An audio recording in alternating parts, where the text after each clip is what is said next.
I want to show you what a literature review looks like in an already published academic article.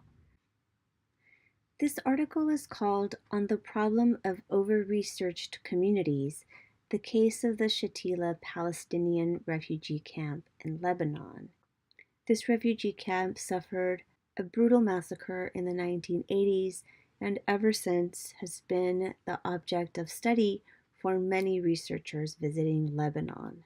It's gotten to the point where the residents of Shatila have asked for research to cease because it's caused a lot of problems internally within the camp, but also the research isn't living up to the expectations that the researchers themselves set when they arrive.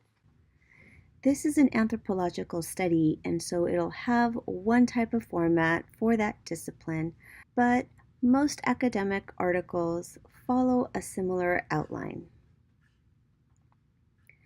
After the abstract and some keywords to help you search for the article, there's the introduction, which tells you what the article is about. And in this case, we have the methodology. This is very typical for social science. As an anthropological study, what the scholars here have done is provide us with interviews as their primary data source. They tell us here that they've conducted 20 semi-structured interviews in Arabic over a period of 2 months in the summer of 2011, and then they give background on who they interviewed and the ages, etc. Now, here is what we can call the literature review.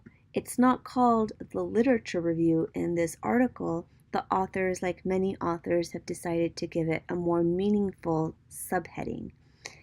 As this article is about over-research, what they've done is provided us, the readers, with background on what's already been written about this issue. And here we have citations on scholars who have written about the problem of over-research in Appalachia, in the First Nation communities of Canada, in the townships of South Africa. Here you can see the author is cited with the year. Maori communities of New Zealand, Glasgow, Liverpool, and so on. Here's an old joke about the definition of a Navajo household is one Indian home with 8 anthropologists in it. So here are the authors providing for us a background on what they're building off of. In the next paragraph here, we have more specifics about the types of complaints that arise from communities that are over-researched.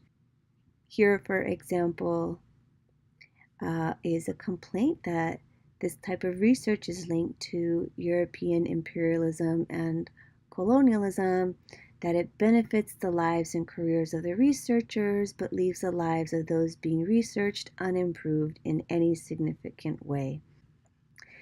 And then in the paragraph that follows, we'll see here what have been some responses from scholars then who are trying to deal with this problem of over-research, and some of those have been participatory action community research.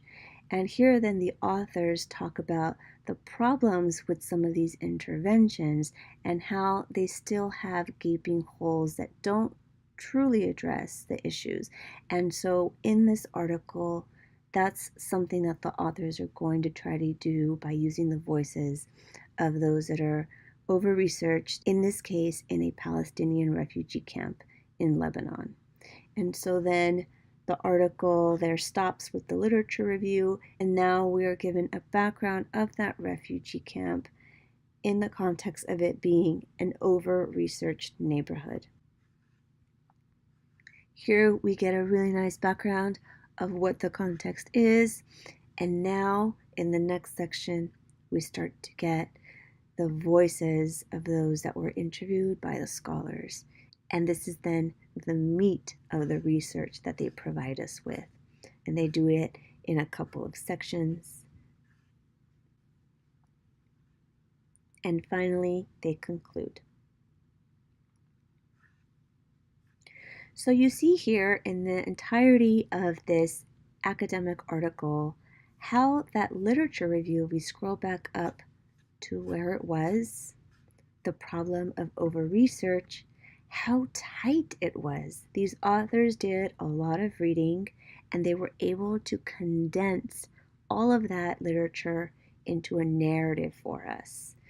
Now, these are professors, they already have their doctorate, and so this isn't something that anyone will be asking of a beginner or of an undergrad.